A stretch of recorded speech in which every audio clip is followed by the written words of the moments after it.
I feel like there's a lot of obfuscating and minimizing that white supremacy, racism is deliberate, intentional war against black people. And you see that manifested in all areas of people activity, not just isolated to the police and them shooting down black people, which is a huge problem. But I mean, it's manifested everywhere throughout our entire system, throughout the world.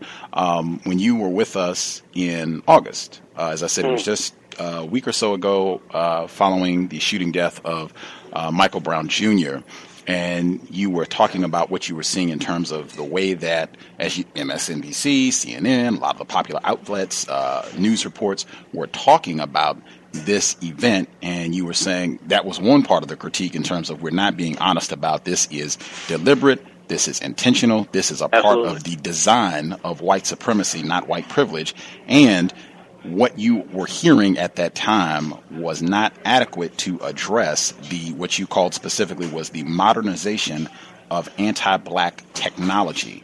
From that time, that was in August, to now, how has the conversation progressed? Have you seen any changes in terms of the way that this conversation is going? I haven't. I think that because... well, let me break down two different scenarios. On the one hand, I think that young people become more energized to take up into the streets. So this is why we see the protests. This is why we see the slogan, Black Lives Matter, etc.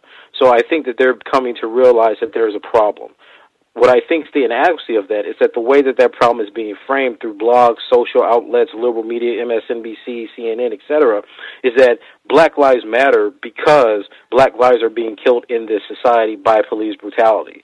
That conversation is not saying, in America, black people have always been devalued, debased, and dehumanized. This is only the most recent emergence of anti-black racism and death at the hands of white police officers, right? And that's a vastly different explanation. So if we're going to use this moment to say, hey, Black Lives Matter, once you recognize Black Lives Matter, we're done, I think that's wrong. Because inevitably social movements die out. Right? Inevitably, people get tired. Inevitably, people have to feed themselves and their families, right? So you have to understand that in a society that's built on hierarchies, they can absorb civil unrest. This is the same thing that happened with the civil rights movement, right? So what do? You kill the leaders. You make sure that all the people who are the radicals that are arming themselves, that are talking about international interdependence with places like Cuba, China, etc., you get rid of them, exile them, or put them in jail and kill them, right? And then you kill the leaders like King, you kill the symbols, and then you give people things. So that diffused the movement, right? Same thing here. You have a lot of attention to this. You see people protesting. You see people energized. You see people having renewed conversations about police brutality. But there's not a shaken hope in the fact that, well, there's this unshakable hope in the idea that America is going to do right by black people. The question becomes, how many black people have to die for America's democracy to get it right? How many times are we going to have to march? Or we're just going to repeat the 1960s and 70s, and this will last for 5-10 years, and they'll put cameras, or they'll do something, and we say it's over? See, this is what I mean when I say that we don't teach people a historical memory of anti-black racism. We have conversations that make black death look as spectacles. So now we're going to march for Martin, we're going to march for Kate Gurley, we're marching for Brown, we're marching for Trayvon Martin, we're marching for Jordan Davis, we're marching for Eric Garner, and all these deaths, all these people are gone.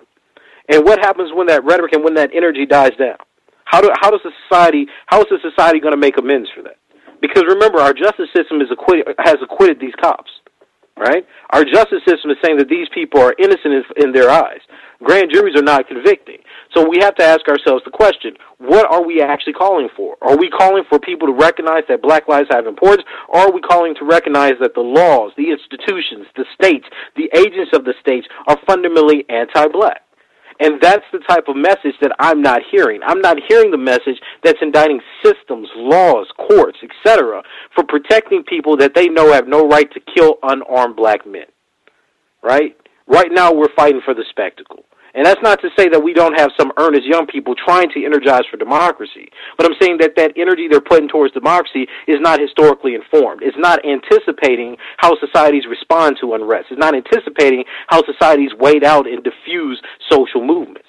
So then we ask ourselves, where are the black academics that supposedly know this history? How are they informing the community? How are they linking up with the activists to make sure that this keeps going? That's not what we have. What we have are academics fighting to get their politics in, to make sure that you don't miss the black women, that you're not increasing or reproducing the black nationalism of the 1960s, that, you're still putting the right pundits on to talk on CNN and MSNBC so that people can say, oh, look, we care and we're sensitive to the society. But society is moving. Right? People are moving. Feelings are charged. So the question becomes, how does that energy turn into something that's actually transformative? And it may not be through the law. It may require violence. Who know? We don't know the possibility of it, because this should be a moment where we're questioning everything. And I don't see us questioning everything. I don't see us trying to come up with new solutions or even adequately addressing the problem. Not adequately addressing the problem. Underline, highlight.